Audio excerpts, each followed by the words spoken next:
What is an embossing tool and how to use it? Here's an embossing tool, and you take your paper and you write or draw something that you're going to want to keep the lighter color of the paper, and you press right into the paper. You draw with your tool just like it's a pen or a pencil.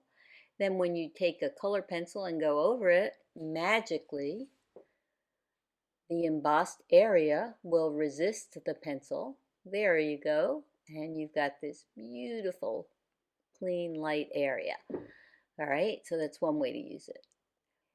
Another way is to put down some color first, and this is just with a pencil, and then emboss away again on top. And there are different size tops to get you different thicknesses, and you can draw very gracefully with this, so you get thick and thin versions. You can use different sides of the points again to get thicker and thinner lines.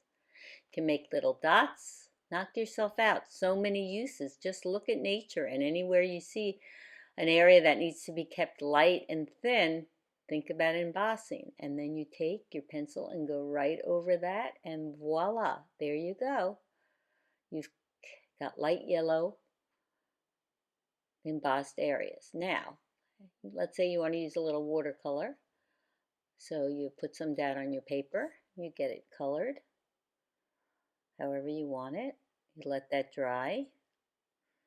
And once that's dry, come back in with your embosser and think about maybe veins on a leaf, for example. It's a good use for an embosser. It takes practice to get it looking natural, but it's worth it. And so you emboss away and then take your pencil and go on over it, and let's see what happens. Voila, you get your light veins kept.